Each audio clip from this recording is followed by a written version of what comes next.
character. It's her job to work with us in the dishonest media. She is the Trump campaign's national spokesperson. Good morning. Thank you for being here. Good morning, Brian. Great to see you.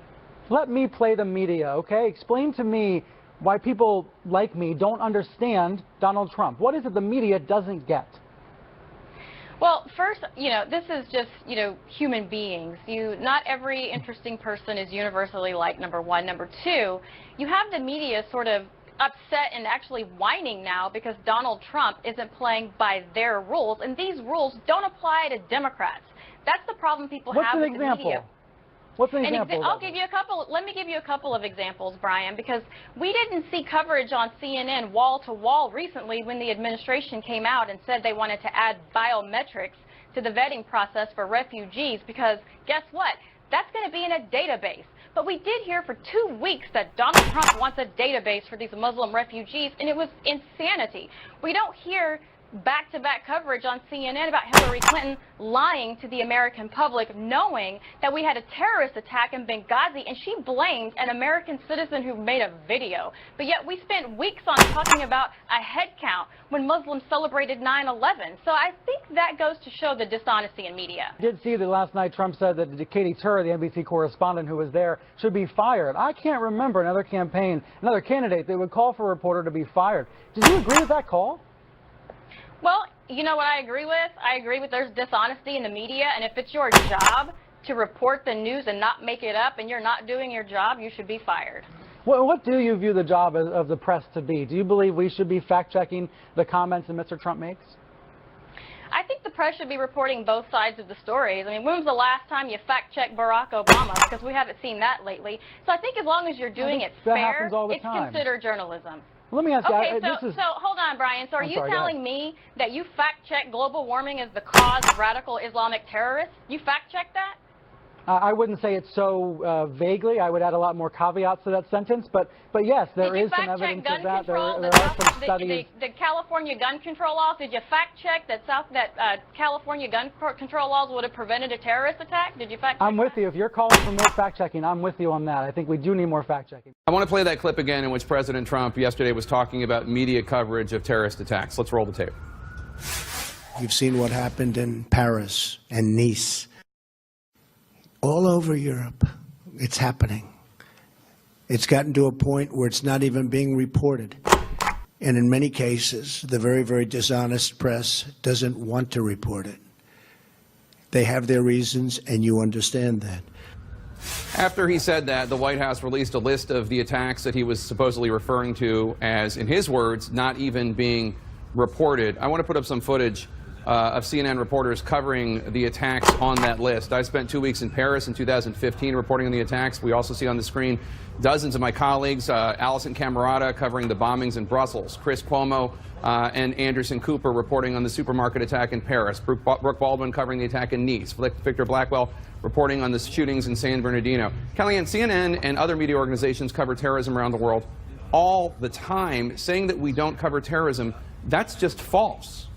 What the president is saying there, Jake, is that there are other attacks that don't get as much coverage. Obviously, the very sad incidents that you related where, frankly, CNN did amazing coverage for weeks at a time. I saw you all there on the ground doing that and telling the human interest stories and the tragic stories and, frankly, the involvement of the terrorists in those brutal attacks. Those get coverage. The other ones on the list, not so much. I think his point is twofold. Those ones were on the list, but the ones I just recited for you were on the list. Absolutely. Oh, no, and I'm saying the ones that have high casualties, like Nice and Brussels and certainly Paris and the like, those are covered extensively by all media outlets, as well they should be. It's the other ones on the list. I think he's making 2 points here.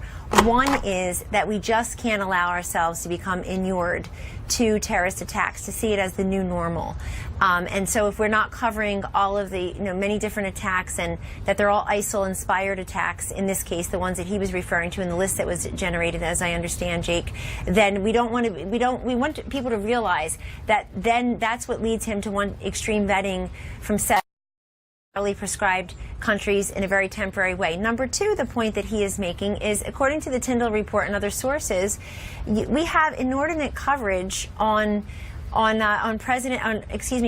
candidate Trump during the Republican primary, 333 minutes on him, and really, I mean, 5 times as much coverage on him as these terrorist attacks, and frankly, more coverage by the major networks, at the very least, on Prince's death, the artist named Prince. Tyndall covers the 3 network evening news broadcasts. Well, that's right, they do. It's not reflective of the entire media. No, I understand, but I'm trying to tell you, you're asking me why he said this, and I'm responding to the question. Your spin about the idea that we don't want to be inured to that's a lovely spin, but that's not what he was saying, Kellyanne. He was saying the media does not cover these stories because we don't want to cover them, because we have some sort of agenda.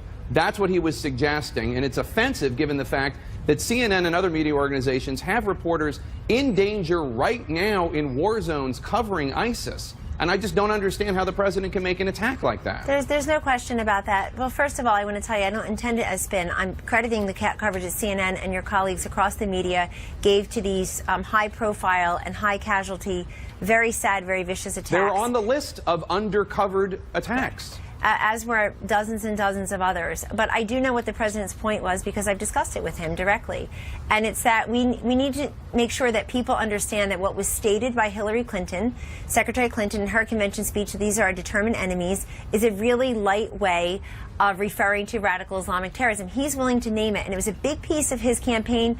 And frankly, Jake, if you look at the polls, including CNN's polls, national security and terrorism were important issues to many Americans. He made it a point to show real distinction there, and he wants to show a point as president in the real distinction, because there seems to be some coverage these days, maybe not here, but definitely elsewhere, that somehow terrorism is not a big problem, or somehow national security is all taken care of, and that's just not true. And I think when you're talking about his extreme vetting, he is making the point that that is in response to the threat of terrorism globally. I don't know who is making the case that terrorism is not a serious problem, though I do appreciate your citing a CNN poll.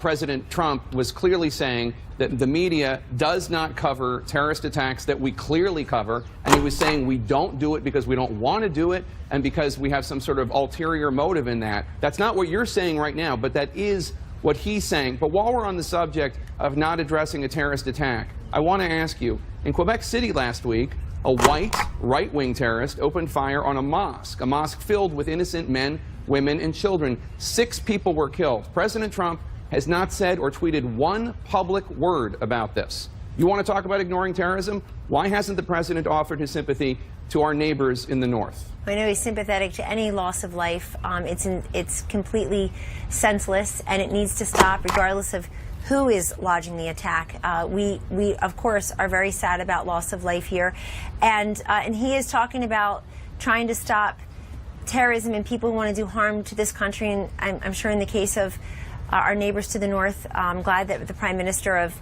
Canada is coming here next week. I'm sure they'll talk about that if he's coming soon, as I understand. But the fact is that I will ask him, he doesn't tweet about everything, he doesn't make a comment about everything, but I can tell you that the entire point that I do think has been misinterpreted many places about why he wants extreme vetting, in this case temporary and through 7 very narrowly prescribed countries that the Obama administration, President Obama's administration, Congress thought needed more, quote, serious screening. He is doing that in response to what he sees and he hears in his briefings as the advance and the continued threat of terrorist acts, not unlike the one that you're citing to our friends in the north. And of course, put us on record as always being sad about this as a senseless loss of life.